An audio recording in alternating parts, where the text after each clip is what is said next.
Welcome to Film at 50, a podcast that celebrates semi-centennials in the world of cinema. I'm your host, Brian Rowe, and I'm very thrilled to welcome Brandon Stanwyck to the podcast today to talk about Images, the one and only horror film directed by Robert Altman. How are we doing, Brandon? Oh, we're doing great. I'm so thrilled to be talking about this very unusual Robert Altman movie. Yes. So I've seen some of Altman's work, but like a small part of the reason doing this podcast is that he has so many gems, especially throughout the 70s, that I had not seen before I started this podcast, including McCabe and Mrs. Miller, which we talked about last year. I had never seen that movie and was a thrill to finally watch that for the first time.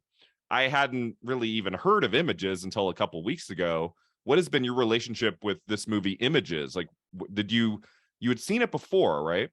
Yeah. So Okay. I first watched Images a long time ago when I went through Robert Altman's body of work. Okay.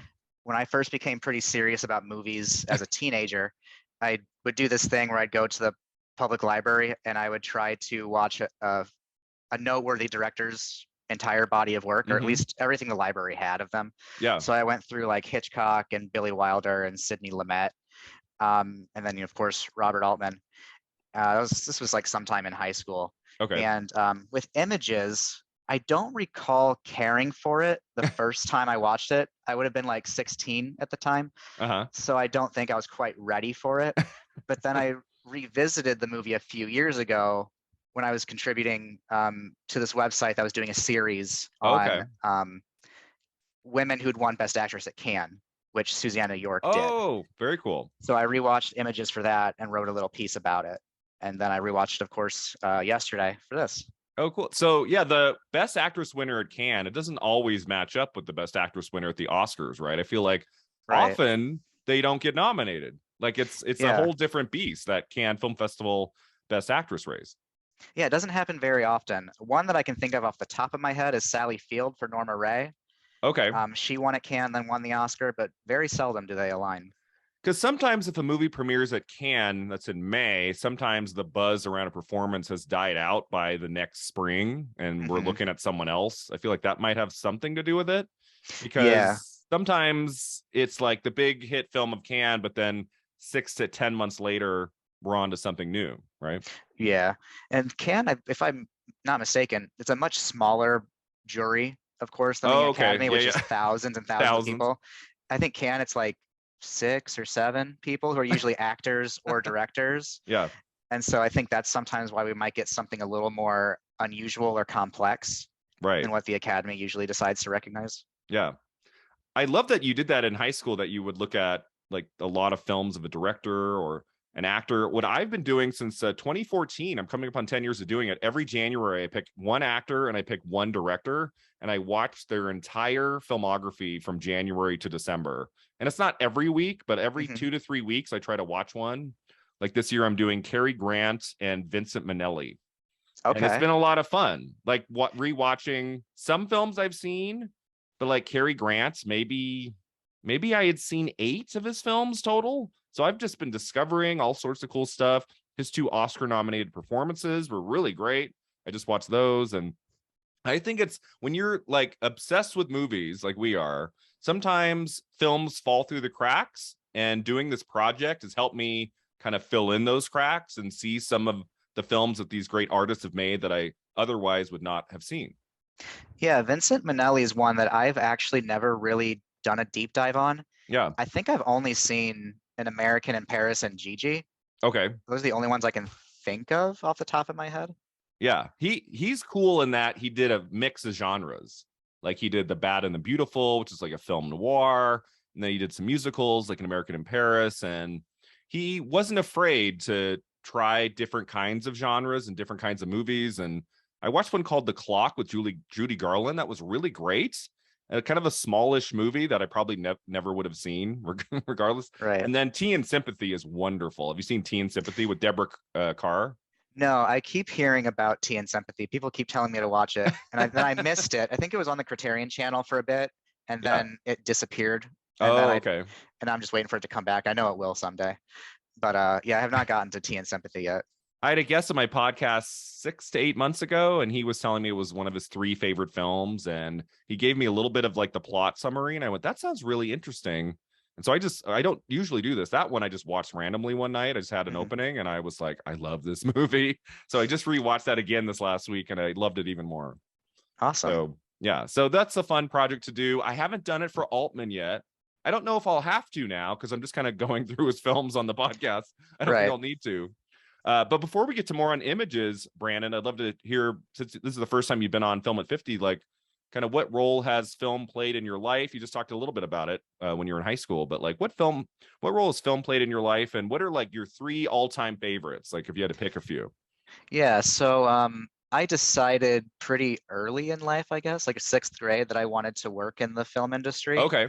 And so that's when I became sort of serious about it. And I started doing like the homework and watching all the major films and directors. I'd like go through the AFI lists and the IMDb top 250 and stuff like that. And then after high school, I went to film school and did that for 4 years. And then I worked in the industry for about 6 years. Then I kind of left it. It's a difficult area to be in, especially if with mental health issues, because it kind of exacerbates some of that. Yeah. So I kind of stepped away from it, and I don't know if I'll ever go back to it, but I did it for a time, and I can say that I did. What kind of jobs were you doing there? I started out as a production assistant, working in the production office and on sets, and then eventually I moved into the art department. I joined IATSE, the union, and I started working as a set dresser and a props assistant for a few years. And then we moved away from Cleveland, which is where I was doing my work, and then COVID happened, and I just kind of stepped away, and I just never really went back. Okay, so this wasn't in Los Angeles you were working? No. Oh, okay. No, so I went to school in Cleveland, and I was able to start working on stuff while I was there in school. Oh, cool. Like in the summers. And so when I graduated, I already had like a pool of references and people who knew me and were willing to bring me on to projects. Oh, cool. Which was really good. And yeah, I did it for about 6 years. So it was a good time, mostly. Yeah, I worked in LA in the industry for 5 or 6 years. And yeah, it has its ups and downs, right? You have some moments that are great, and then the other weeks where you're like, I can't do this anymore. Yeah, it was not, the sleep schedule was insane. Yeah. And it took a huge toll on me. Yeah, I worked for a reality show for a year where I worked 5 days a week, and it could be any 5 days of the week, and it could be any call time they decided. So there were days where my call time was 4 a.m. There were days where my call time was 2 p.m. And I'd have Tuesday and Friday off, and then I'd work the weekend. I did that for a year. That was kind of insane. Yeah, I did reality for 1 summer, and that was enough. Yeah, I did that for close to a year, and then I switched over to working in casting, which was really fun. But that one was definitely kind of a job to job kind of a thing, and that can take its toll as well.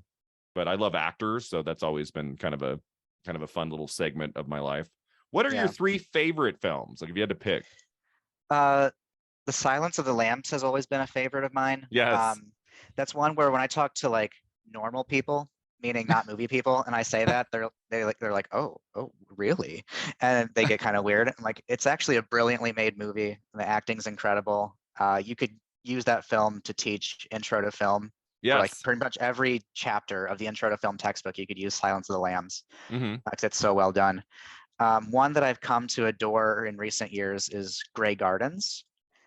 So documentary. Good. The documentary. Yeah. And then the HBO movie is much better than I thought it would be. Jessica Lange and Drew Barrymore. But I love Grey Gardens. I quote it all the time. I introduced it to my boyfriend early in our relationship, and it became a thing. And then, I discovered that movie through a song on Rufus Wainwright album. Like had like a little clip from it, and I looked up like, what is this? And it's from Grey Garden. So I rented it in like early college, and I loved that movie. It's great. Yeah. Then another one that's sort of just a personal favorite is In the Mouth of Madness. That's awesome. John Carpenter. My stepfather introduced me to that movie when I was young. Because I started reading Stephen King when I was like 12. That's when I read The Shining. Yeah, me too. And then I read The Shining, and then like Salem's Lot and Carrie. So I did his first 3 in the reverse order to begin with. And then my stepdad was like, we should watch this movie. I think you'd enjoy it. And I loved it. And it's been a personal favorite ever since. That's awesome. That is on my shelf behind me. I have almost every John Carpenter movie on Blu-ray. Scream Factory has done just such an exceptional job putting out all of his movies with all sorts of bonus content. And I feel like that's one of the 2 or 3 he's made that not everyone has seen or knows about. Yeah. Everyone talks about, like, Assault on Precinct 13, 1976 to They Live, 1988. That's prime Carpenter. Mm-hmm. And then he had some in the 90s that aren't so great. And I'm always like, well, whoa. In the Mouth of Badness is really good. Right. It was the talk of Twitter for about a week when it dropped on Shudder. On Shudder. It dropped on Shudder, and it was like one of the featured films Mm-hmm. for about a week, and people were discovering it who had never gotten to that Carpenter. And I saw a lot of people raving about it who had just experienced it for the first time. It's a great Sam Neill performance, and I love movies about writers, and horror films about writers are kind of few and far between, and that's one of the great ones. And that shot where he's like at lunch and there's that guy just coming towards the window is so creepy. That's a shot I always think about when it comes to that movie. Are you a big Carpenter fan? Have you seen his other films, Carpenter? Mostly, yeah. I think I've seen most of them. Yeah, I'm listening right now to the Blank Check podcast, and they're going through all of John Carpenter's movies, and it's so much fun. I was like, what are they going to tell me about Halloween? I don't know. And that's like 3.5 hours long, and I'm like, well, maybe they will tell me some things. But yeah, Carpenter's great, and of all of his films, to say is your like one of your three favorite movies, In the Mouth of Madness, it's a great choice. That's very cool. So would you say you're a horror fan? Like horror films? Yeah, I grew up on horror. My parents are both into horror. My mom, my dad, and my stepdad. And it first started when my uncle, my mom's brother, who's only like 9 or 10 years older than me, he was like babysitting me one day, and he thought it'd be hilarious to introduce me to Scream. And I was like, and you're how old? 6, 7? Okay. It had like just come out on cassette. And he had seen it in the theaters and he loved it, and he showed it to me, and I was not scared. Apparently I was like enamored with it, and I thought it was fascinating. And so my parents, who are relatively young, they had me in high school. They didn't really want to be watching like little kid stuff, and so they were like, oh, if he's okay with Scream, we can show him other things. And so I just started seeing a lot of stuff as a kid that a lot of my friends were not allowed to watch, which was really cool, I guess.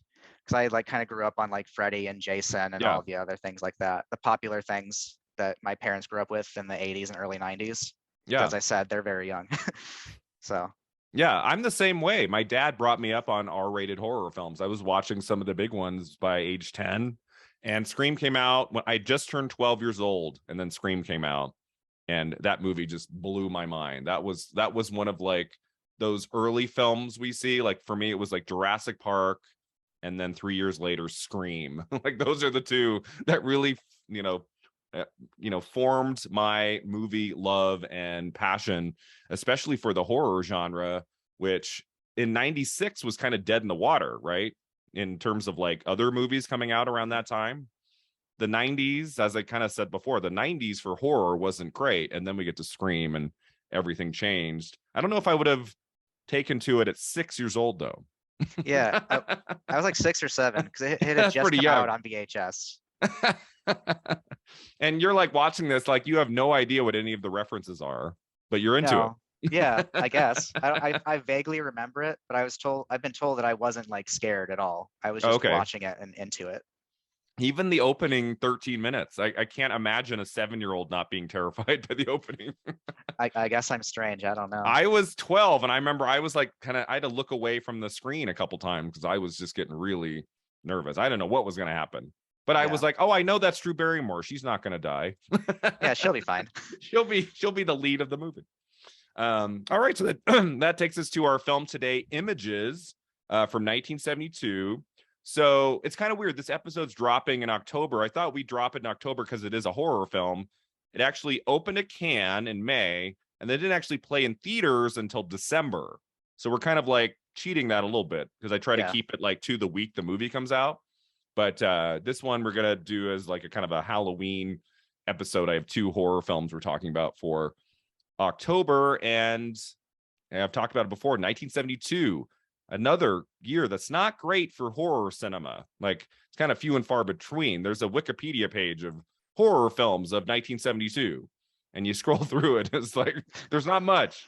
you have to get to the Exorcist at the end of 73, and then the horror genre starts to build a little, I think. Right. And didn't Don't Look Now come out in 73? Don't Look Now is 73. Yeah. Yep. But like like after Rosemary's Baby and Night of the Living Dead, which are both 68, there's kind of this lull. Like there's like a couple little gems here and there, smaller films that you have to kind of go find, but there's not like one big movie that everybody knows, like in the horror realm. Yeah, when it comes to like American cinema, I suppose. Yeah. Because around there in like 70, 71, Dario Argento was doing his early trilogy. Right. But in the States, the Cat O' Nine Tails. Yeah, and we watched the that. Crystal Plumage and all that stuff. Mm-hmm. But yeah, I suppose in the States maybe there was a lull for a couple of years. I can't think of anything right now. I mean, speaking of Scream and Wes Craven, we just talked about 2 months ago. We talked about The Last House on the Left, which came out in 72. That was kind of a big one. I mean, it's not one of the great horror films ever made, but it certainly had its moments, and it has its fans. Sure. But yeah, it's kind of, you have to kind of get to The Exorcist when that movie is nominated for Best Picture and is this huge monumental hit, and studios go, oh, okay, we can make a lot of money in horror, and let's make some more. So we'll get to some more of those down the road. But so when it came to Images, I was like, is this a movie that Altman was assigned to make? Did he have a lull in his shooting schedule? This is something he was thinking about in the mid 1960s, and he wrote and directed this movie. This was a Robert Altman film. This was not like a hired job for him, which I kind of found interesting, because the movie, I liked it, but it doesn't really feel like a Robert Altman movie. No, it's really, it's very atypical for Robert Altman, because we're so used to Robert Altman having these like huge sprawling casts that form a sort of mosaic across the movie, like Nashville and The Player and Shortcuts. But personally, I kind of like the smaller, more psychologically probing Altman movies like this one and Three Women, Secret Honor. So it's definitely different in terms of the way it looks and also the overall vibe of it. Yeah, Three Women is my favorite Robert Altman movie. I saw that in the last like 5 to 10 years ago. I think I rented the Criterion disc, and it just blew my mind. I love Shelley Duvall, and I love that all the great performances he got out of Shelley Duvall, starting with her film debut, Brewster McCloud, at the end of 1970.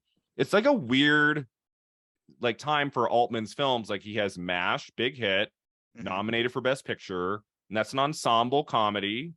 And then Brewster McCloud. Have you seen that movie? It is so weird. A long time ago. I remember the ending. I don't remember much else, but I watched that when I was doing my Altman streak. All I remember is the ending, because it's hard to forget. It's like it's got some ties, I guess, to MASH, and then it's got some comedy in it. But I mean, speaking of an ensemble, it's got everybody. Like it's got Margaret Hamilton from The Wizard of Oz. It's like a weird movie. And then things go quiet for McCabe and Mrs. Miller. This kind of like anti-Western comes out in the mid 71 with Warren Beatty and Julie Christie. And that doesn't have like anything in common with like MASH or Brewster McCloud. And then we get to Images, which is really about one woman and her struggles with some madness that she's seeing all throughout the movie. What did you like what was when you first saw this movie, like what did you kind of take away from it? You said you've seen it 2 or 3 times. You said, did your opinion change when you watched it again for this, or?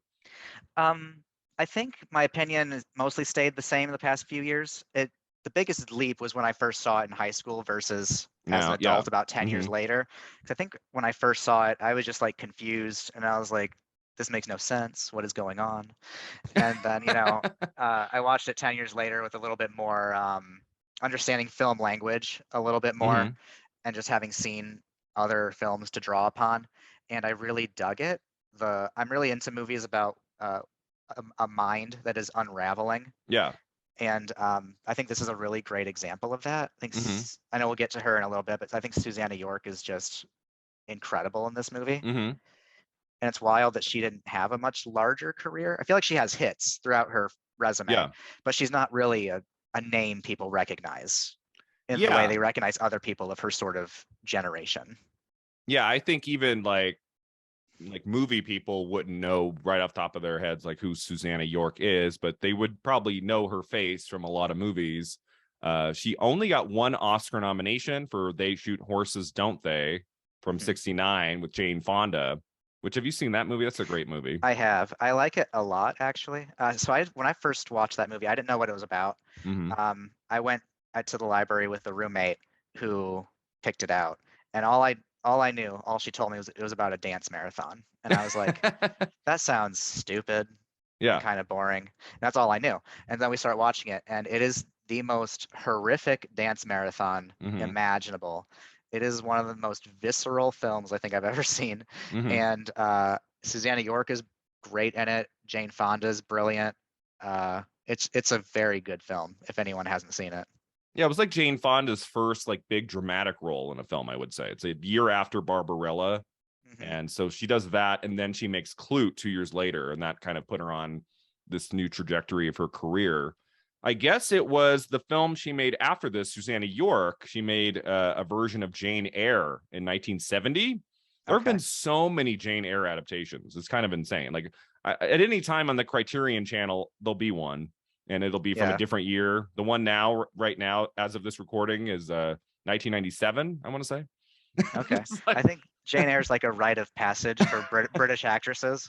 Like you yeah. haven't made it until you've played Jane Eyre. Yeah, yeah. There have been miniseries, and then there have been theatrical films, TV movies. I mean, I think every 5 to 7 years we get another one. Hmm. Has there been one in the last 5 years? I feel like there has been. Didn't Andrea Arnold do it, or was that Wuthering Heights? There was It's the one of the Brontes. 2011. There's the 2011 movie with Mia Wasikowska. Yeah. That's her name. And then I think we've had one since, but there have been a lot.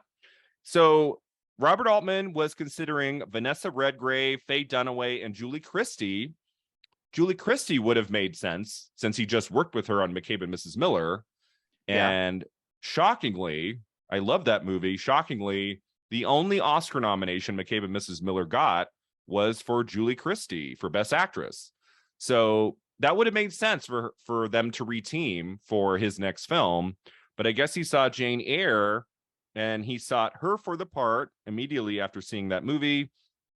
After Altman revised the screenplay, York accepted the role. She almost backed out because she found out she was pregnant.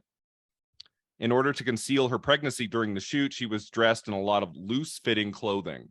I did not I didn't look at that until after I'd watched the movie. I did not notice a single shot where I'm like, oh, she might be pregnant. That Yeah. they concealed that pretty well. Yeah, it never occurred to me. I just thought she was wearing very comfortable sweaters for being in like the Irish countryside in Yeah. autumn. It just made sense. So it never occurred to me that they were trying to conceal something. Yeah. It wasn't like Courtney Cox in the final season of Friends, right? Where you Yeah. can tell she's pregnant. Or like I think there was a season of Sex in the City where Sarah Jessica Parker's pregnant and she's always like carrying a box or something in front of her. Like she has a gigantic gift box in front of her and they're being very obvious about it. Yeah. Yeah. Sometimes it's harder in I don't know, in the TV shows in the movie. But yeah, there's nothing in this film that suggested that. So she mentioned to director Robert Altman during one of the film's pre-shooting sessions how she was writing a children's book. So the actress herself was writing a children's book called In Search of Unicorns, and Altman asked to read it. After he finished the tale, he decided to make her character in the film a writer of children's books, and he asked York to quote parts of the fairy tale she had written in the movie. This gave York a writing credit on the film. That's kind of unique, something you don't see every day. Yeah. Well, Robert Altman is a very collaborative filmmaker. Yeah. Like with Nashville, he had all of his actors create their own music and perform it for the film. So he would do things like that. So this makes sense to me how he could devise a script and a character around Susannah York's real life talents beyond acting. And I think the choice to make her a writer is very keen because she, by profession, fabricates stories and makes up characters and things Right. like that. And as she's dealing with these specters from her past, Mm-hmm. and the reality and fantasy begin to blur, I think her occupation plays into that a little bit. Yeah, I mean, the movie opens with her reading from her story, right? We get a Yeah. lot of voiceover at the very beginning. I want to say even over like the opening credits. Hmm. And so you get a sense of not only that she's a writer, but kind of who she is as a person, even before we really met her. I thought that was a creative way to open the film. Yeah, I think so too. We definitely get a sense of her sophistication, I think. Mm-hmm. And we know this is a very intelligent person, a creative person. And so when all this stuff really starts to happen, uh, the crack in her facade, I think, is Mm-hmm. even stronger, and it Yeah. gives her a pretty nice arc. Yeah, but you said it's like Robert Altman's not known for having like really strict like screenplays where they have to deliver the dialogue in a like sometimes there won't be like a full-on script, right? So according to York, the shoot was loose in form as well as collaborative, and the cast would meet with Altman over dinner each night to discuss the scenes of the upcoming day. It was quite a bare script originally, she said. Certainly, I began to have very strong ideas about Catherine. Catherine and I seem to be becoming one in many respects, but Robert Altman drew from all of us. He wanted from us. Actors love that, and we all responded. There was never any doubt that he was a master director, though he didn't necessarily put pen to paper during all those sessions. So I get the sense that there was a script of some kind, but he was able to kind of go away from it and try things on the set and not ever feel like it has to be a certain way, right? Yeah, it sounds like he had a flexible blueprint Mm-hmm. for what he wanted, um, but leaned on his actors to help create their characters, Yeah. which I think lends a sense of naturalism to a lot of the performances in his Mm-hmm. films, particularly Susannah York here, because I feel like she becomes one with this character Mm-hmm. at a certain point in this film. It doesn't feel like she's putting on a show, and I think the hand that she had in creating Catherine assisted with that. Yeah, absolutely. I mean, this is really like a one person show. We have three or four other major characters in the movie, but they kind of come and go, and she's kind of our through line throughout the whole film. So, like, what do you think Susannah York brings to this movie? What made her the right choice for this? The other actors that you mentioned, I think all would have been pretty good. Yeah. Like Vanessa Mm-hmm. Redgrave, I think would have been fierce. Yeah. Julie Christie, I think would have had a very cerebral approach to it, I have a Mm-hmm. feeling. But Susannah York, to go back to They Shoot Horses, Don't They? Mm-hmm. She has a way of really tapping into this sort of visceral core of a character while also maintaining some sort of serene facade on the outside. Mm-hmm. Because both characters in these films are women who are basically at a sort of breaking point, but it's not always obvious that Mm-hmm. they are until it's explicitly obvious that they've Yeah. reached that point. And so I think Susannah York is very talented at being this sort of boiling pot of water who's able to stop from boiling over at just the right Yeah. point until she consciously decides to do so. Yeah, I felt like she kind of underplayed the role. She could have really gone for hysterics at points, and she never really does until the very end. She lets out a scream, like the last moment, which I feel like is earned, you Yeah. know? I think And a but lot, for the yeah. most part, she's not overdoing it and making us, she doesn't have to look into the camera and we need to read her madness on her face. Like we know something is up, but it doesn't have to come through with over dramatizing every little moment and flick of her eye. Like it can be subtle, and that's Right. what I think helps the performance. Yeah. I think a lot of other actresses may have been tempted to go for the sort of unhinged type of performance Right. where they're just off the Overdone. rails from the Mm-hmm. beginning and it's just they started at 10 and they end at 100. But I think Susannah York's approach to the character was correct. Which I feel like isn't that the criticism Jack Nicholson gets a lot for The Shining? Like he kind of Yeah. like about 20 minutes in, he's at a 9, Yeah. and then it's like 100 by the I think that was one of Stephen King's that big was Stephen King's. criticisms because he said the movie starts and Jack Nicholson's already crazy. and it doesn't make any sense. But Jack Nicholson starts at a 10 and ends at 100, and I think Kubrick makes it make sense to Yeah. me. But yeah, Stephen King very infamously hates that movie. Yeah, but I feel like in Images, I do think her kind of subtle approach works really well, especially because it kind of confuses us. We're not sure, is everything we're seeing here like happening? Is it not? Because Altman doesn't make it easy for us. Like he'll have a character walk in, having a conversation with her, but that character's not there. Yeah, or they change into another character. Yeah, yeah, in the same shot. Yeah. Sometimes in the same shot. Yeah, so she'll start talking to Hugh, and then Hugh becomes Marcel. Yeah. And then goes back to Hugh. Yeah. All in the same shot or a cut or like a shot reverse shot sort of situation. And yeah, you're never really quite sure what's reality and what's fantasy, what's a memory and what's really happening in the present. And I kind of like that. I like it more so now than when I first watched it as a teenager. Right. But yeah, I'm really into these sort of movies that challenge the audience and they choose to not explain what's going on. Yeah, I love it. Altman has the confidence in his audience to just let them figure it out.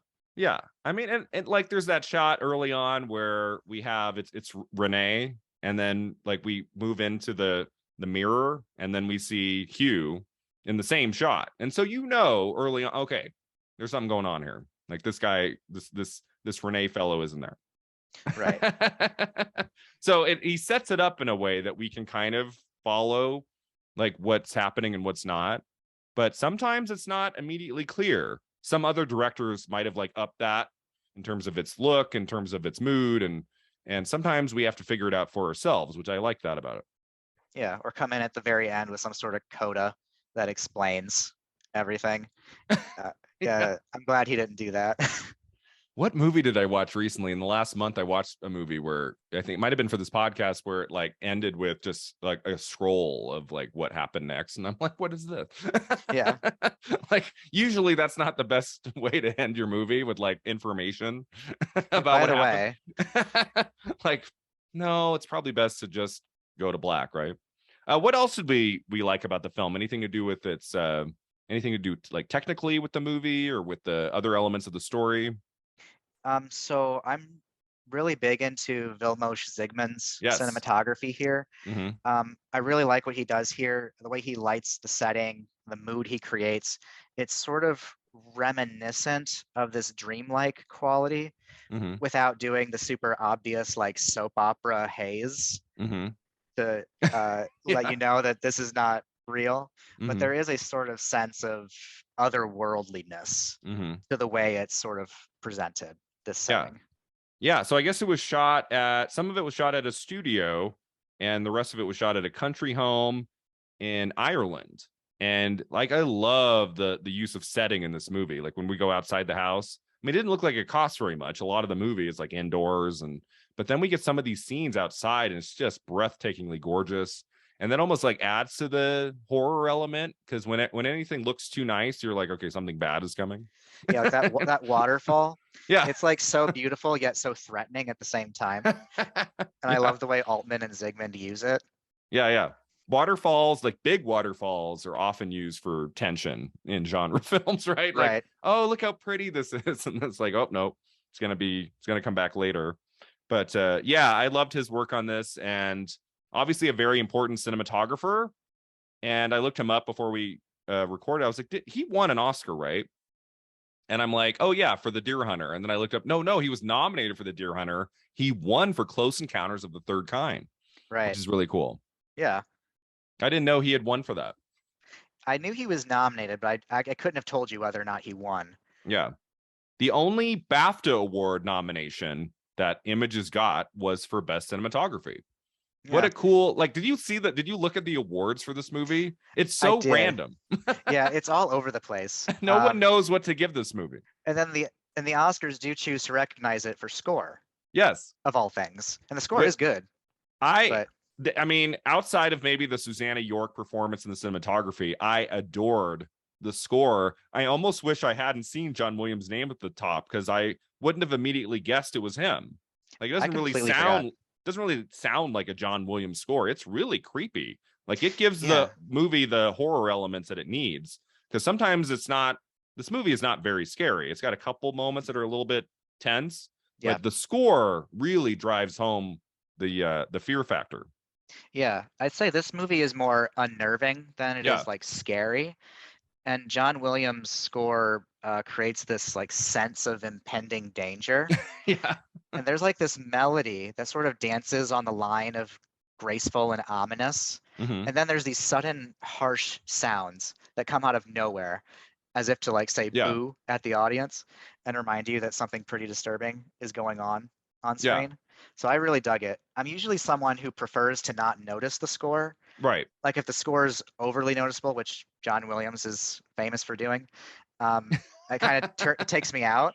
Yeah. With John Williams, I'm a little more forgiving because of the types of movies he does that for. Mm-hmm. Like it makes sense for Jaws, it makes sense for Jurassic Park, Star Wars. E.T. definitely at the Yeah, end. yeah. So those movies, it makes sense for the score to Mm-hmm. practically be a character unto itself. But usually, I'd rather not notice it. I feel like it's more effective when you're not consciously aware that it's happening. Yeah.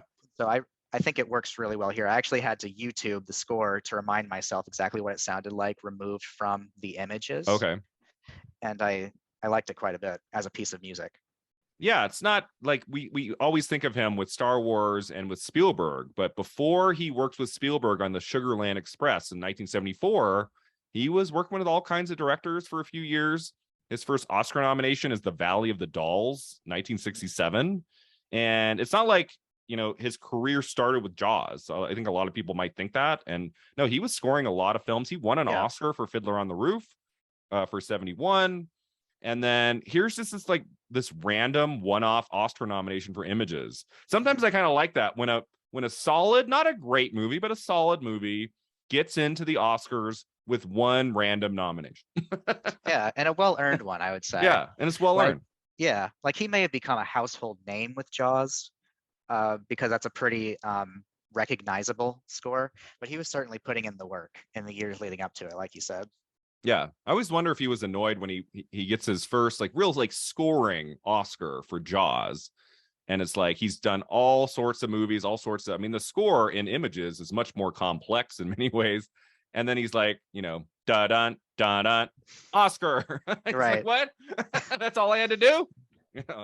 But he is such a gifted, artist, musician, and composer, and his work on Images, I think, really makes the movie as good as it is. Because if I had one big complaint with this, it's that it's not scary at all, really. I was waiting. I was like, okay, I know it's Altman, but come on, the last half hour, give me a couple really scary moments here, even if it's just implied. I would say in some ways the creepiest moment is when she's just talking to herself outside the car, and then the person on the other side, right before she completes a sentence, it cuts back to her in the car and she's completing the sentence. That I thought was really creepy. I thought that was good. Yeah, there's definitely horrific elements to the film, but it's not one that you're gonna walk away shaking. Yeah, I think if you showed this to a 6-year-old, they would just be like, what? I probably would have tuned out. And what is this thing with the blood in early 70s movies? It looks so fake, that almost orange red blood. Yeah. So are you have you watched on Shudder the 101 Scariest Movie Moments? They're sort of redoing the old Bravo series on Shudder. Okay, no, I just saw that on Shudder. I have a watch list on Shudder going back about 40 titles, and so I try to stay in that rather than watch the newest thing, although it will have dropped by now. There's this a queer a queer, what's it called? Queer for Fear. Queer for Fear, the history of LGBTQ in the horror genre, which I'm just going to stop everything and I'm watching that. That sounds great. I saw that, the 101 Scariest Moments, and I'm like, ooh, that could be good. So do they have Images? No, but they're doing they're doing episodes that are 12 to 13 movies at a time. Oh, okay. Weekly, and they just did the original Dawn of the Dead, and Tom Savini was on talking about it, and he griped about the blood because he did that film, and he said that a lot of the blood they were doing in the 70s, it looked so real and so good in person, but there's something about the photography that it would take out all of the natural elements, and it would look like, I think he described it as melted crayons. is what it ended up looking like. So I don't know enough about cinematography and like film stock and things like that to really give you a technical answer. But That's interesting. according to Tom Savini, it had something to do with the photography. Okay, so on the set it would look real, and Yeah. the cast and the extras and everyone behind the camera would be like, "Whoa, that Yeah, that's looks like pretty that guy's much. really getting eaten over there." Yeah, that's And kind of what then he implied. And then that's interesting. it was photographed and they saw it projected on the screen and it looked horrible and it Yeah. looked Well, they fake. fixed, I don't know what year they fixed it, but eventually they did, because new films, if it's well made, I never question the blood. It always looks real. Yeah. I don't know when the change was made. I mean, So it gives an element to the 70s horror films that I like. It's just, it does sometimes take me out of the moment when it's just like the way the blood sprays and the color of it. I'm like, that's not real. yeah, It's like, but Psycho was just a few years before, and that was chocolate syrup. So we've come a long way. in black and white though. Black and white. Yeah, that would. I think that the Psycho wouldn't have done as well if it had been shot in color and they used chocolate Yeah. syrup for her blood. Right. But yeah, and I mean, I guess you could argue it's a little slow at times. It's not. Do not go into this one expecting like a really scary fright fest movie. It's not that, but it's like a cool kind of like character study. And if you've seen some of Robert Altman's movies, it's just very different from what you'd expect from Yeah. him. The fact that he wrote it too and that he wanted to tell the story just doesn't Yeah. seem like something he would have been interested in. It's also a very moody film. Yeah. There's definitely an atmosphere to Mm-hmm. this movie that's different than a lot of his other films. I can tell that Persona, the Bergman film, and the Repulsion, yeah. Polanski film, were probably huge influences on him. And I read that he was a big fan of Joseph Losey, who I've recently started to get into. And having now seen a couple of his films, like Accident in particular, I can kind of see how Altman was sort of borrowing from him when he was conceiving of images. Yeah. Accident, I don't know if it's still on Criterion. It was, and that's where I watched it. It's worth checking out. Okay. It's from the like 66-ish. Yeah, I definitely got a sense of Repulsion, which was by Roman Polanski, and Rosemary's Baby a little bit too, both by Polanski. I wondered like how much influence these films had on him, and because you get a sense of those, which they're not like super scary, but they're big on like paranoia, and you're seeing something that's not really there. And I also feel like as an up and coming filmmaker, there's something about like having movies set mostly in one location with one actor that just it's nice. Yeah.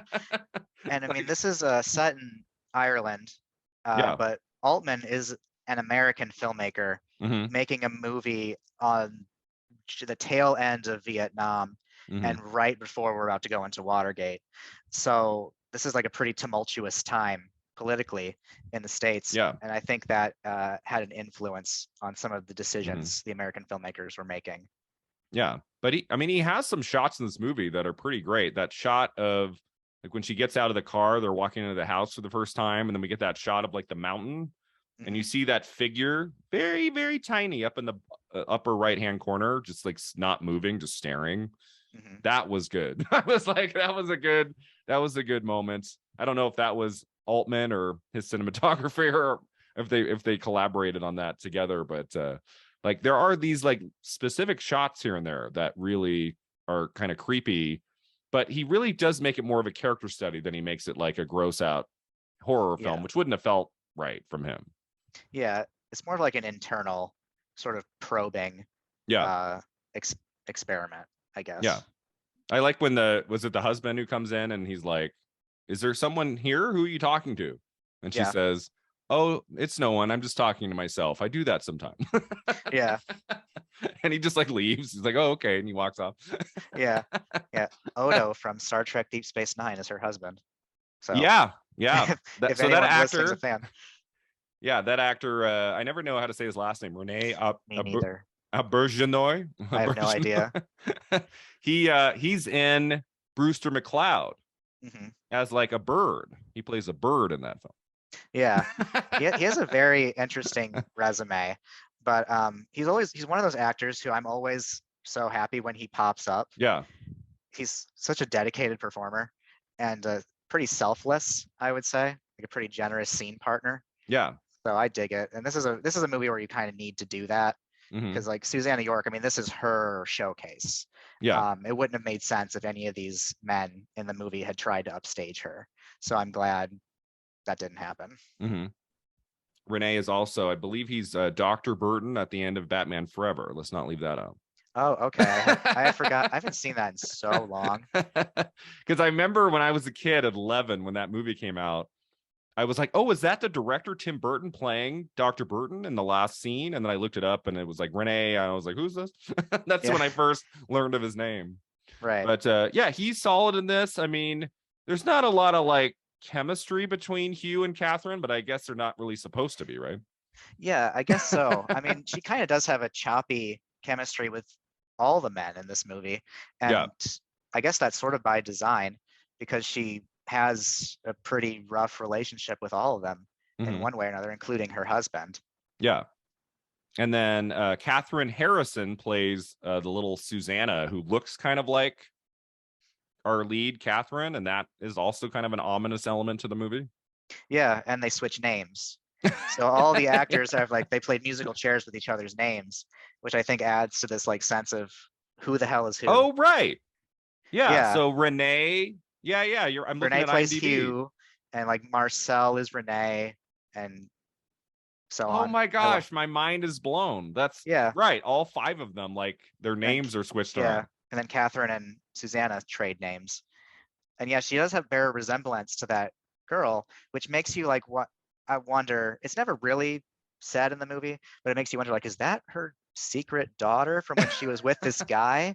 Or is that supposed to be the younger her and these timelines are merging? There's a whole lot going on that your mind goes to all these different places because Altman gives you the rope to do it with.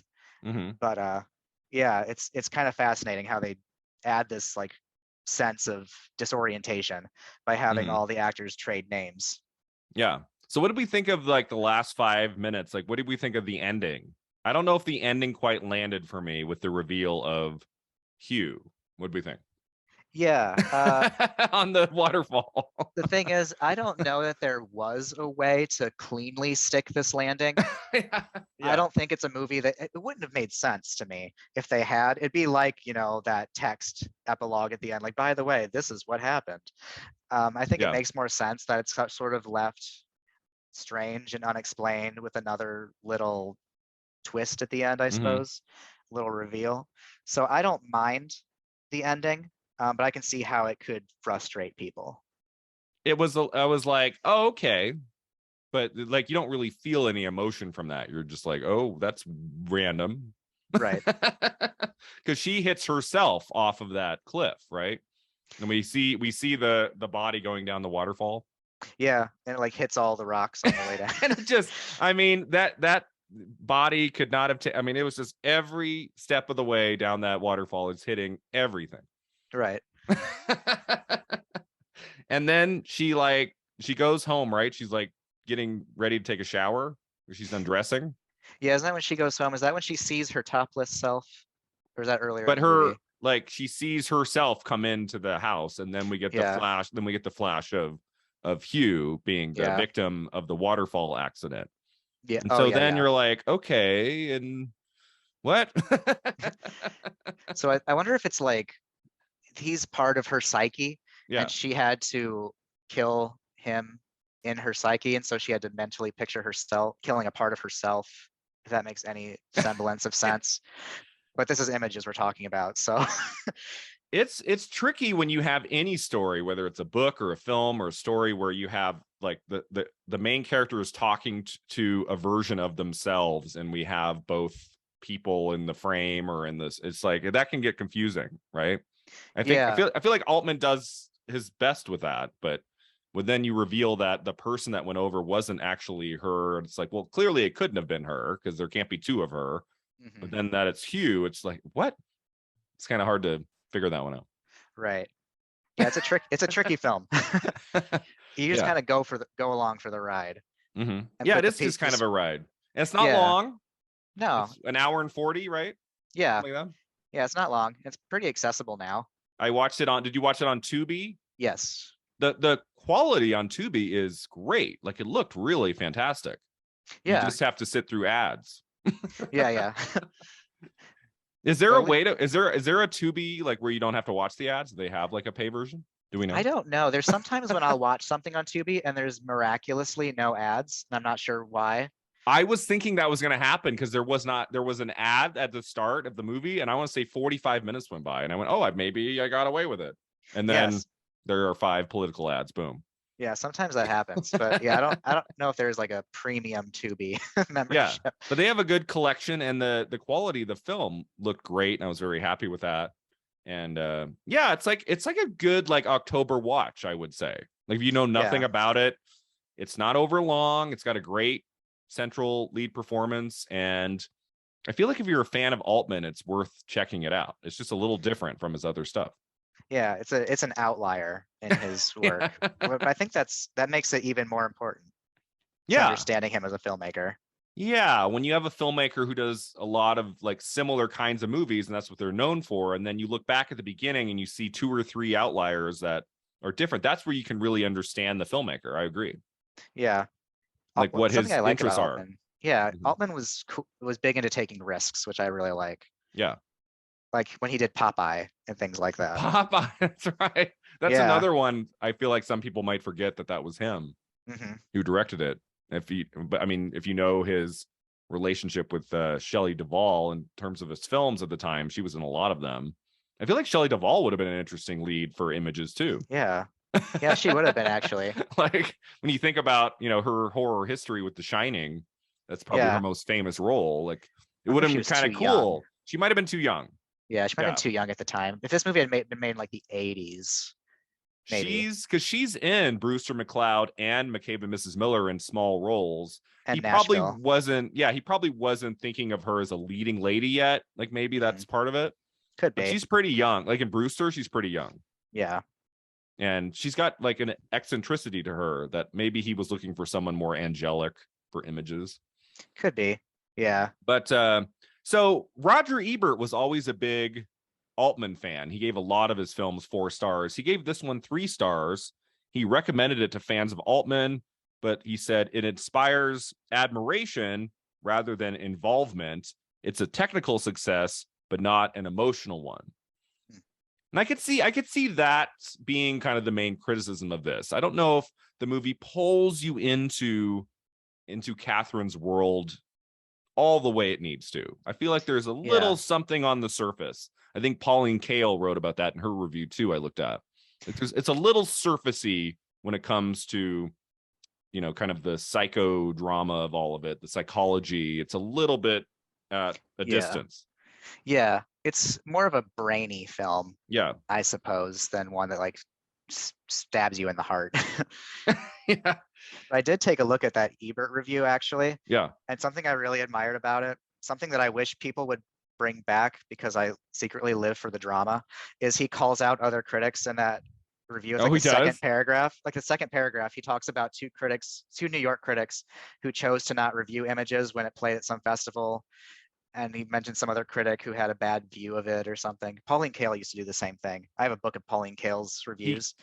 Pauline Kael is a delight to read her stuff. It's not like any other kind of film criticism. It's just like it's fully immersive into what she's thinking and how it's playing a role in like her day. And like I love how she doesn't just write it like plot summary, actor. It's like nope, they're as long or as short as they need to be.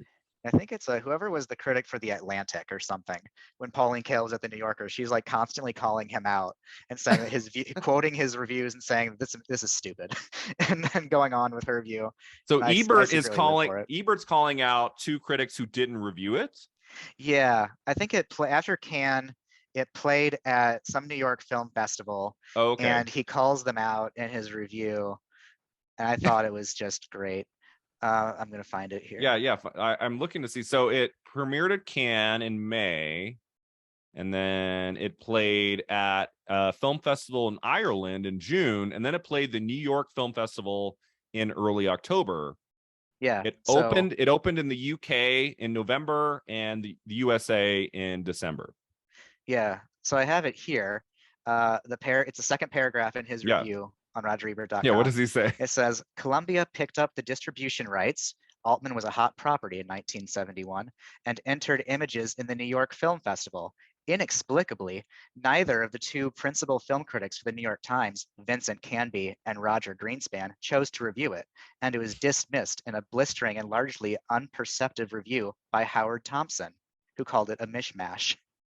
I have that quote from Howard Thompson. So Yeah. the two main film critics of the New York Times in the fall of 72, both of them chose not to review it.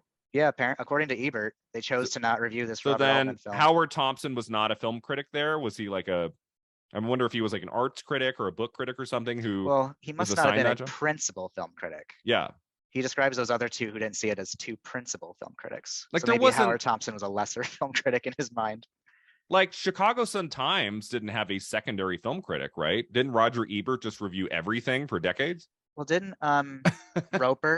Richard Roper? Roper was a columnist who came on, I would want to say in like the mid to late 90s, came on at Chicago Sun-Times, but and was Gene Siskel? Gene Siskel was Chicago Tribune, so two different newspapers. Okay. But I don't think like in the 70s, 80s, 90s, we were seeing like some secondary films get reviewed at the Chicago Sun-Times by someone else. I think Roger Ebert took his job very seriously and he just reviewed everything.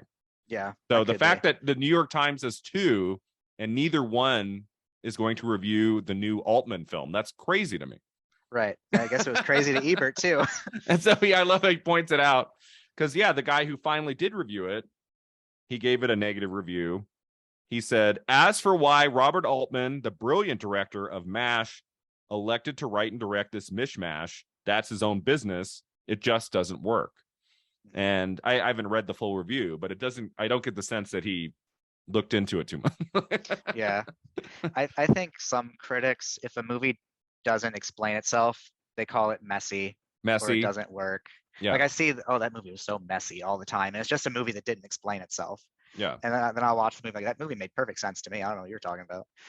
But I think people just need to be spoon-fed things sometimes. And I don't know, mishmash being a play on the word mash, I don't know if that worked. Oh, I didn't pick up on that. I wonder if that was intentional. I feel like that's intentional, right? Well, MASH would have been relatively recent at the time. That would be a very strange coincidence if that was accidental. Yeah. But it didn't from what I've read, the movie kind of came and went in the US. Like it did not do very well. It opened in mid-December of 72. And as we'll get into this December, there's a bunch of big releases around that time, like the Poseidon Venture and the Getaway. And we're going to talk about some big ones coming up here. I don't see how a movie like this can exist in that space where you got a lot of big holiday films opening. And this quiet little psychological thriller comes out. And it's like, okay. Yeah. And it's not exactly a crowd pleaser. And that's the time of year when the crowd pleasers are coming out. This is like when families are going to see a movie after their Thanksgiving feast. And I would go see Images after a Thanksgiving feast, but I can't imagine many people would. So it comes out December 18th. I can't see someone going to the movies that weekend. They look up and they say, okay, let's see.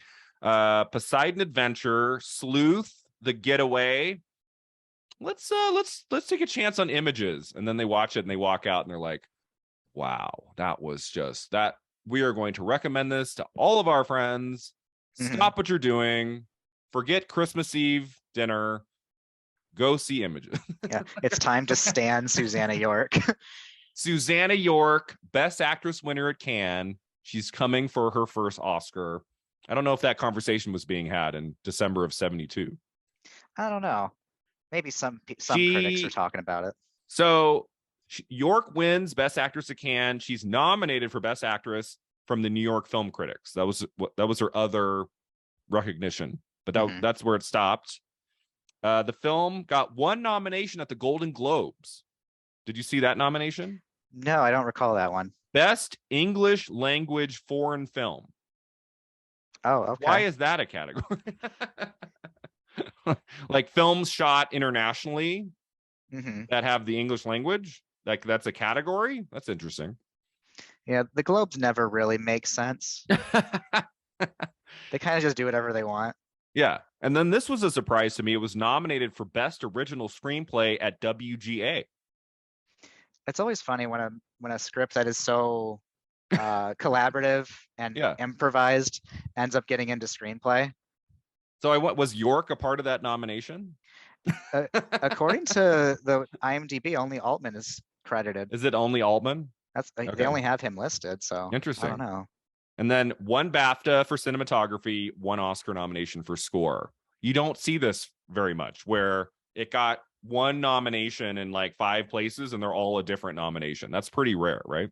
Yeah, and these are pretty like big yeah, and they're bodies, big. like Oscars, BAFTA, Cannes, Globes.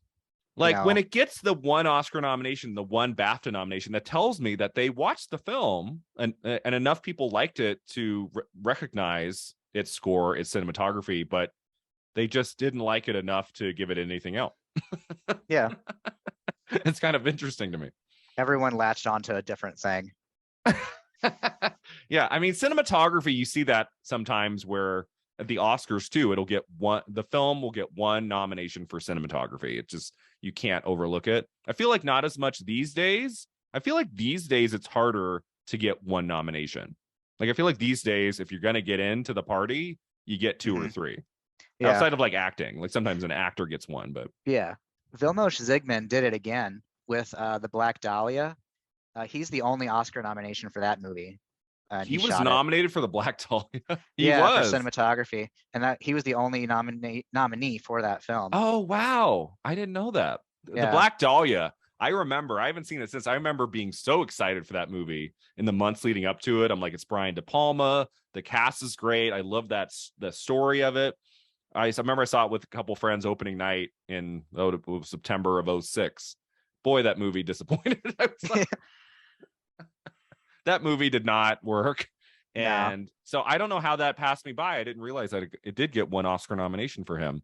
So from the 70s to the 2000s, because he retired pretty soon after Black Dahlia, I want to say. Yeah, I think that was sort of a swan song for him. Swan song. His like last major film. I think so. Let me look really quick. So he got the other Oscar nominations. So he won for Close Encounters. He got nominated for The Deer Hunter and The River from 1984, a film I have not seen. The River. The River is that's such a weird nomination to nominate cinematography for that film. Yeah. It's I don't think about the cinematography when I think about The River. That's Mel Gibson and Sissy Spacek. Sissy Spacek, right? Yeah, she was nominated for that role. Okay. She's nominated a lot in the 80s. When you go through the 80s, like Sissy Spacek is always there. Yeah, she was having a moment. Yeah. Sissy Spacek, but everyone knows Meryl Streep got nominated over and over in the 80s, but I would say also Jessica Lange and Spacek are there a lot, like 3 or 4 times. And he also won an Emmy for Stalin, and he was nominated for The Mists of Avalon in 2001. So his career, man, I mean, went on for decades, worked with great directors, and I'm glad he gave his talent to images. I think his work is important to the film. Same thing with John Williams. Man, John Williams can score a movie. I don't know about you. Oh, yeah. No, I cannot. But he can. Still, what is he now? He's 90 or 91? Something like that. And he scored The Fabelmans for Spielberg, right? That's wild. That's crazy to me. And he's going to be nominated. Although it's I mean, he's been nominated for like every score he's done the last few years. Like, he scored a new Star Wars nomination.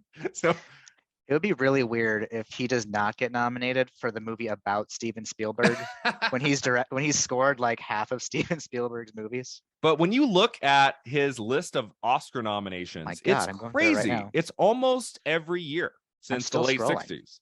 And some years it's 2 movies. I want to say 1 year was 3, maybe. There's 2. There's often 2. There's 2. But what's nuts to me, so I looked it up before we came on here. He has been nominated 21 times since he won for Schindler's List. And he's never won since 94. He's just always there, and he never, ever wins. Yeah. The almost 30 years. Uh-huh. And it's like a lot of great scores to Spielberg films. Catch Me If You Can is amazing. I love his score for that. And the fact that he wasn't nominated for Jurassic Park is really crazy to me. Like, I know it's the year he wins. It's the year he wins for another Spielberg movie. but one of his 3 iconic scores of his entire career is Jurassic Park, and he's not nominated for that. I wonder if it's because he couldn't be nominated against himself. In I know '94, in the acting branch, you can't be nominated in the same category twice in the same year. well, that they must have changed it, right? Because there's a bunch of years where he's nominated twice. Are like they just recently. different? Are they the same? Okay, so AI and Harry Potter, he's nominated twice. Let me see. So yeah, in 1985, okay. he's nominated for original score twice. One for Indiana Jones and the Temple of Doom. One for The River. Yeah. The River, huh? They're both nominated for The River. So they I wonder if they met up and they were like, "Hey, remember Images 12 years ago?" So maybe that wasn't a thing for music department. No, I'm pretty sure yeah. in acting it's a thing. Yeah, so they're in the 80s. There's one year he got nominated for 2. Yeah. I know it's in acting, but I think in 92. Like I think every other category you're good because Soderbergh got 2 nominations for directing. Yeah, that's true. I think the other categories outside of acting you can. Yeah. I think the acting branch is the only one that's like that, maybe. I don't know. I'm not and a huge Oscar scholar. I've never understood that. Like, I feel like if you deliver 2 sublime lead performances that are both worthy of a nomination, why not nominate both? Yeah. Who cares? Yeah. Like, it would be such a rarity for that to happen. I feel like it might have happened twice in our lifetime. Like, it's not going to happen very often. Like Kate Winslet for The Reader and Revolutionary Road was that one kind of strange year where maybe if they didn't have that rule in place, that could have happened. But I feel like it's so rare. It's like just like Julianne Moore. Julianne Moore could have been nominated twice for The Hours and Far From Heaven, and I would have been okay with that. Well, she was, but they separated it. Yeah. Yeah. I mean, the same category. So now you have to do this thing, and they're even doing it now for if you have 2 actors in the same movie and they don't want to compete against each other in the same category. Like I think the Banshees of Inisherin, which is coming out, they're saying that Colin Farrell is going to go lead and Brendan Gleeson will go supporting, even though they're both lead performances. Yeah, because they don't want to compete against themselves. It'll be a Thelma and Louise situation where they just cancel each other out. The last time it happened in lead actor was Amadeus in 1985, so it's been a while. Yeah, which makes sense. All the politicking of the Oscars is so silly. Judas and the Black Messiah, the 2 leads of the film, both nominated in supporting actor. Yeah, there's some weird stuff that happens every year. Yeah. That's why I tend to stay away from the politicking and all the rules and all that stuff. Yeah. I just focus on the craft. Yeah, exactly. But John Williams still making music and looking for his next Oscar nomination in a few months' time for The Fabelmans. I think he might be a shoo-in to win because this is probably, I think he's recording the last Indiana Jones with Harrison Ford. Oh, I think he's doing that score for 2023. And I think that's it. I think I read somewhere in the last couple months that might be the last film he scores. I mean, once you're getting into your 90s, sense.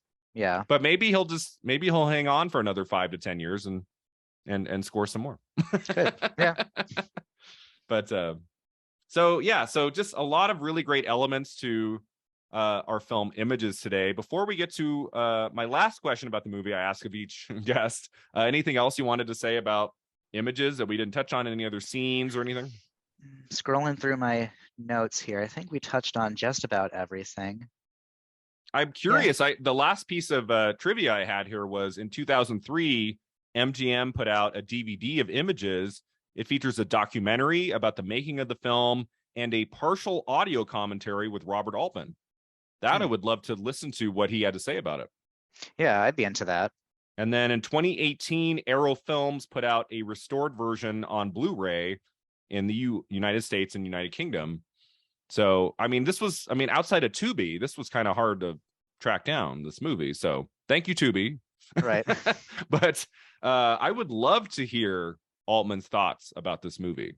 I tried to find it online. If someone had uploaded just his commentary, I couldn't find it. So if I can track down that DVD, maybe my library has it or something. Yeah, maybe you can do like an interlibrary loan.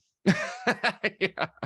But so the last question I always ask about each movie is, if this movie were made today, the same story, not necessarily the same screenplay, but if someone were to take the story of Images and make it in 2022, like how would it be similar? how would it be different? What do you think? What would this movie look like now? Would it be very different? I don't think it would actually. See, I Okay. feel like if it came out today, it would be, elevated horror. Yeah. That's probably how it would be marketed. It would probably be an A24 film. A24. Uh, yeah, I think it would be pretty similar. It would be a movie that movie nerds are looking forward to for months until it finally debuts at a festival. Yeah. And And you just got just like a really rock solid actress of today for the role. Like that could be yeah, cool. yeah. Could For be some Mia reason, Goth. it could be. For some reason, Naomi Watts came to mind when I was Oh, watching okay. this. I'd love to see her do another sort of role like Mulholland Drive, Yes. where she's sort of spiraling. Uh-huh. I want her to do that again. I think Images would have been a good vehicle for her. Mm-hmm. And I feel like this movie, it's a title that most people wouldn't know, but I feel like the story is in such a way that you could do it now and you wouldn't have to change a whole lot to the script and Yeah. make it modern. Yeah, it's not exactly married to the time period. Yeah. And it's not, a sacred title. It's not like you're remaking Nashville. Yeah. Yeah, So, which we talk about sometimes. Like some films we think, oh, well, they'll never touch that again. But yeah. like The Exorcist from 73 is getting a 50 years later sequel / remake by David Gordon Green, which is coming out in the fall of 2023, 50 years later, with Ellen Burstyn back, which I'm really intrigued by. Like, wait, is this like a sequel? Like, I feel like it's going to be the Halloween 2018 thing, right? Where it'll be kind of a remake, but kind of a sequel. Yeah. Yeah. I'm going to watch it regardless. But then other movies were like, that will never get remade. And then sometimes they do. So, everyone's always starving for content, and you can always go back to the 70s and find some kind of like middle of the road projects and update it, especially like by a young like horror director who might have seen Images and loved it and said, hey, I want to make that. Gets a great actress, and we're off and running. I feel like the horror element would have to be amped up for a new version. I feel like it'd have to be scary. Yeah. I think it'd have to be scarier or at least more outright disturbing. Yeah. I think exactly. This is a little bit too of a melodic sort of story where just kind of like it's almost stream of consciousness, the way that it's put together, which makes sense to me. But I wonder if modern audiences might need something more. Yeah, exactly. I do think you're right. It would be an A24 project. I just saw 2 days ago, I saw Pearl, which was just like, it was a dazzling movie. I was like, how did this get made? Like, this is fantastic. And A24, not to say everything they put out is great, but boy, that's a stamp of quality when you see A24. Usually I'm in for a good time. So I think that would be the case something noteworthy. Yeah, and something different. Sometimes it doesn't always click, but you're in for something that's not like everything else. Yeah, and there will be a conversation surrounding the film at least for a week online. Yeah, people will be debating it. So yeah, I mean, I liked Images. It's not a movie I'll be thinking about 6 months from now, but as a fan of Robert Altman's work, I've seen maybe 7 or 8 of his films at this point, including mainly his big stuff like The Player and Shortcuts, and then Nashville and Three Women and MASH, and the movies that everyone knows him for. This is one most people won't know him for. It's worth a look if you're a fan of his, if you like, the thriller horror genre. Like, it's a good like rainy Sunday afternoon October movie. Yeah, or if like art house horror, I feel like this art house horror as art house. Yeah. So if that's your brand, I feel like it works. Yeah, absolutely. All right, that takes us to our final 2 segments. The first one is the Divine Double Feature, where we pair our movie with something more modern. So what's a film released in the last 20-ish years that you would pair with Images? Like, what would you recommend someone watch right after? So I tested this out yesterday. Okay. So if you follow me on Letterboxd, you might know. So yesterday morning I watched Images, and then last night I rewatched The Night House. Oh, okay. With Rebecca Hall. That was great. That was creepy. Yeah. So I'm a big fan of The Night House, and I think it would pair really well with this movie.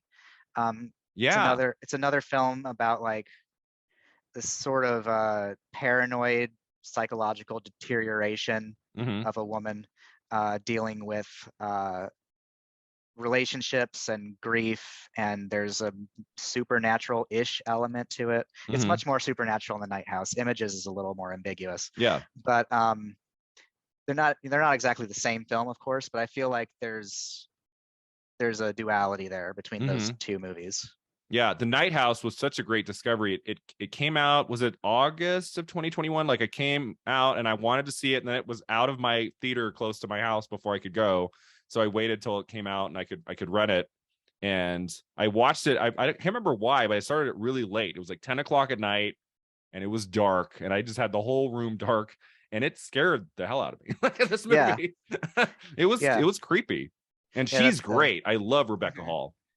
Rebecca Hall is probably my favorite performance of last year. Leading performance. The bathroom scene, I think, is going to be an all-timer. I think people are going to be talking about that scene for ages.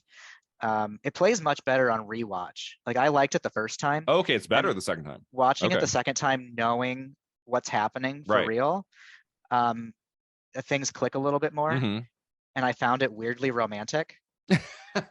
If you know what's happening. I found it super charming in that way, and I liked it a lot. So I think it would pair pretty well. I think Susannah York and Rebecca Hall would be a good double feature. That's great. Yeah, I went with the same kind of thinking. I went with my favorite horror film of the last few years. I went with Hereditary, which I think would also be a cool pairing with Images. You know, a great female lead performance, someone who's kind of like spiraling out of control and madness as these tragedies pile up in her life, and the element of the supernatural slowly kind of seeps into the narrative. And that was a movie I remember I was 20 minutes or so into Hereditary, and I said, this is going to be my favorite film of the year. I knew like 20 minutes in. Like, once that head went off, I went, okay, this is it. This is the best film of the year. But I love great performances by women in horror films. It always just like makes me so happy. And you have someone like Toni Collette, who could have passed on a role like that, and she's like committed to it 100%. Yeah. And it's just one of the great performances of the last 10 years that was not recognized for an Oscar nomination. That is just still insane to me. Yeah, the last few years, a female lead performance in a horror film has been my favorite performance of the year. Really? Okay. Yeah, like, are there any others that come to mind? Well, there's Rebecca Hall here, Elizabeth Moss in The Invisible Man. Yes. Lupita Nyong'o in Us. Toni Collette in Hereditary. So many good ones. This is kind of my vibe. Yes, Elizabeth Moss in in The Invisible Man is so great. And because it's a genre film, it's a performance just completely pushed aside when it comes to any kind of awards. And it's such a shame to me. Elizabeth Moss in Images. Ooh, Elizabeth Moss in Images. She like a new version. Yeah, like how we were talking about if A24 did it today.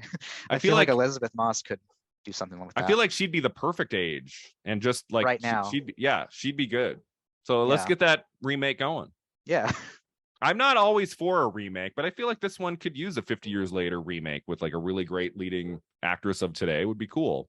And I feel like it would put the older film a little bit more out there. It wouldn't be so obscure as it is today, I feel like. Right. I mean, I had to do some deep digging. I was looking at like, what are the horror films of 1972? And I was looking through the list, and the title Images did nothing for me. I didn't know what that was, but then I saw Robert Altman and I went, ooh, I got to see what this is. So I think those are both great choices for the Divine Double Feature. Finally, for Beyond the Flick, I thought we'd talk a little bit more about Susannah York. So we've talked about They Shoot Horses, Don't They? That's definitely in my top 3. I think that's a great performance and a terrific film. I feel like it's semi well known. That title is one of the weirdest titles of a movie ever in history. Yeah, right. And I think it's one of the films that's had the most nominations without winning at the Oscars or something. I think it holds one of those records. I don't think it's the number one, but I think for a time. Yeah. I don't know. Number one is, I think, The Turning Point and The Color Purple both got 11 and didn't win any. But it might be up there with like 9 or 10. Maybe Horses had it before then. I don't know. I'm not an Oscar scholar but, or historian. But They Shoot Horses, Don't They? She is marvelous in that film. Another only Oscar nomination, which is worth pointing out. Right. and she's great. It did win I one Oscar. oh It won oh Best Gig Supporting Young, Actor for Gig Gig Young. Young. I'm wrong. Yeah. Boy, that is a statistic that's hard to remember. Gig Young, Best Supporting Actor for Oh This yeah. Horses Can't Don't believe I forgot Gig Young. Yeah. Oh no, maybe it was most nominations without Best Picture. Was it nominated for Best Picture? Oh, so Is that no, the it's not stat? up. It's not up for picture. Let's see. It's I oh think right, that's the you're right. stat. 1, 2, 3, 4, 5, 6, 7, 8, 9 I think that's it. nominations. It's the most nominations without being nominated for It Best got Picture. a Best Director nom for Sidney Pollack, but it's not nominated for picture. That's probably you're probably right. Maybe maybe it's been broken since, but I think it had the record. It was the God, reigning I'd one have for to the look time. into that. Has there been a film since that got to 10 or more nominations without picture? That's hard to get that Yeah. many. Clearly the movie's beloved and then it doesn't get into picture. Yeah. That's crazy. What did just real quick, what did get into picture that year that it couldn't That'd make it be in? Midnight Cowboy. That's the year of Midnight Cowboy, which was the only X-rated movie to win Best Picture. Was Goodbye, Mr. Chips. I'm just pulling it up right now. Best Picture, Midnight Cowboy wins. The other nominees are Butch Cassidy and the Sundance Kid, of course, Anne of the Thousand Days, Hello, Dolly, and Z. Hmm. They had to make room for Hello, Dolly for Best Picture. There's something going on there. There's another Mark Harris book in the making. Right. Have you read his book, Pictures at a Revolution? No, I About haven't read any it's of one his of my books. favorite film books. Okay. And he talks about the 5 nominees for Best Picture, the films from '67, like The Graduate and In the Heat of the Night, and then there was another movie nominated was what was the Dr. Dolittle, which everybody hated, movie flopped at the box office, but his book kind of goes into like Dr. Dolittle kind of slipped into Best Picture because there were enough people behind the scenes like kind of forcing it to happen, whereas really kind of the new Hollywood was slowly coming in here with movies like The Graduate, Bonnie and Clyde. But I feel like even in early 1970, we're still getting a little bit of that old Hollywood with Hello, Dolly getting into Best Picture over They Shoot Horses, Don't They, which just like sweeps in its nominations all across the board. So Right. it's really interesting. Yeah. So thankfully we got York as an Oscar nominee. She gets in there. And what are some other ones you've seen of hers? So I recently watched a movie on Criterion called The Maids with Ooh, her don't and know that one. Glenda Jackson. Okay. I really adored it. It's strange. It's based on a play by Jean Genet, and Okay. York and Jackson play maids to a rich older woman, and basically while she's away, they sort of dress up in a kind of drag as her and do some like role playing, like letting out their frustrations upon each other, and it gets very strange and sort of psychologically probing. And I really dug it. I don't know if it's still on Criterion, but that's where it was when I watched it. And Susannah York is fantastic, as is Glenda Jackson. Yeah, one of the joys of doing this podcast is discovering someone like a Susannah York that I might not know very much about, but then like if I see her name pop up on the Criterion channel or elsewhere, a film that I might not otherwise take a chance on, I can be like, oh, we talked about her when we talked about Images. Let me take a look.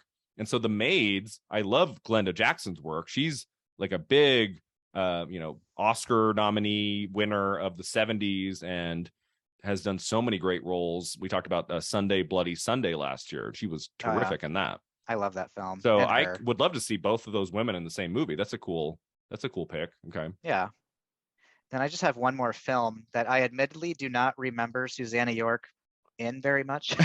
But a few years ago, I watched A Man for All Seasons. Oh, she's in The Man for All Seasons? Yeah. And I was surprised by how much I really liked that film. I Best thought Picture, right? Yeah.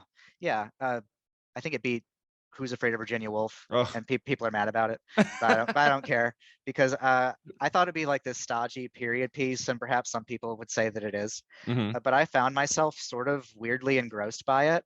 And yeah, I don't recall Susannah York very much in it. This is one of the few times where the male performances stick out more to me, I'm ashamed to say.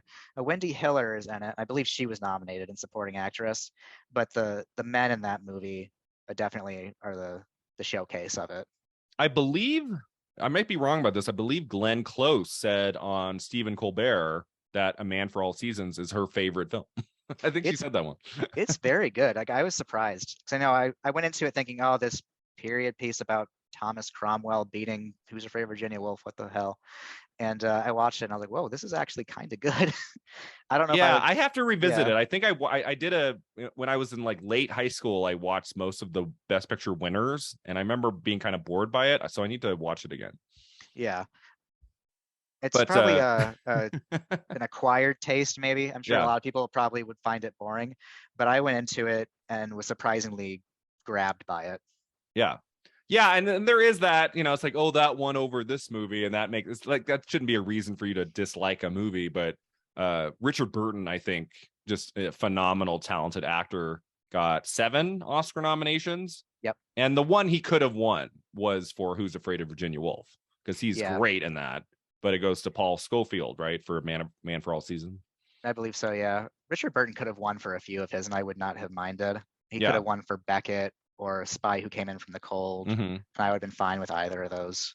Yeah, we just talked about Peter O'Toole a few weeks ago, and he's also Oh he got dear. 8 nominations, never won. For the Ruling Class. For The Ruling Class. That came Oh out in boy. the fall of 72. Have you seen that movie? Yeah. I was not a fan of the Ruling that Class. was a struggle. It was like I was able to get through it with the Peter O'Toole performance, because it is great. Like he's firing on all cylinders in the role he has been asked to play. As a story, it's just like it just kind of meanders, and there's long stretches where he's just like jumping up and down around a room, and I'm like, what is happening?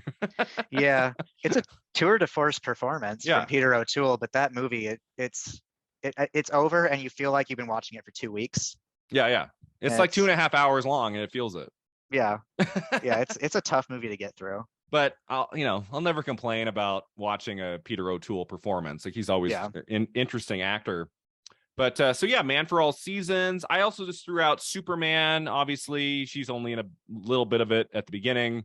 But that's I think an important film on her resume. One of the great kind of comic book movies of all time, I think, is Richard Donner's Superman from 1978. And then I finally, last Christmas, for the first time, I watched the 1984 A Christmas Carol, which was just a pleasure. I had never seen that version before. Every year I try to pick one that I haven't seen, because kind of like the other the Jane Eyre we talked about, there's like every year. I think isn't there one this year with Ryan Reynolds coming to Apple TV Plus called Spirited. Is there really? I feel like there's one like every year. But George C. Scott was Ebenezer Scrooge in the 1984 version, and Susannah York was Mrs. Cratchit. And it's a beautiful film adaptation. One of the 3 best I've probably ever seen. I love the 1951 black and white version, and with Alistair Sims, and I love the 92 version Muppets with Michael Caine. It's also great. But I mean, there's some good ones throughout the years. I also, for the podcast 2 years ago, watched Scrooge for the first time with Albert Finney, the musical version of A Christmas Carol. That was also a delight. So there's some good ones out there, but I really took to the 1984. I thought that was cool. And Susannah York is in that as well. Okay. I haven't seen that one.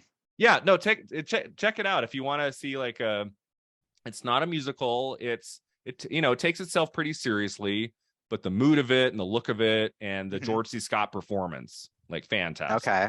I do like George C. Scott. Yeah, if you like him, he's like perfect casting for that. Yeah. like how did this take till 1984? Right. Sometimes it just makes sense. So I haven't seen the new Spirited movie, but I'm going to subtly suggest that the better film will be the 1984 Christmas Carol. Yeah, you're probably right about that. I cannot foresee this new version surpassing any previous version. And Susannah York, she passed away in 2011, I want to say. She was 72. So she's no longer with us, but has a tremendous filmography in IMDb. So many more films and television shows to discover in the years to come. And yeah, I just want to say at the end here, we both were just very impressed with her performance and images. And I look forward to seeing more of her work. Yeah. All right. So that takes us to the end here, Brandon. If you have anything you'd like to promote or tell our listeners where they can find you online, now would be the time. So I'm on Twitter at Brandon Stanwyck. I'm also on Letterboxd. I think you just search my name, I suppose. So those are probably where you can find me. I have a horror blog that I haven't added anything to since May that I need to get back into. Okay, what's that And called? that's fearsomequeer.net. Okay. So I go through.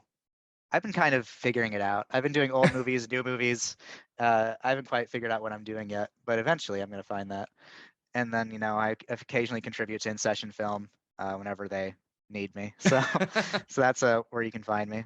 Nice. Well, thanks for being here, Brandon. This was a great episode. I really enjoyed chatting with you about images today. Thanks to all of you for listening. You can find us online at filmat50.com. We're also on Instagram and Twitter. Check out my YouTube channel, Brian Rowe Video. All sorts of videos about Oscar history and the future predictions. And until next time, remember, 50 never looked this good.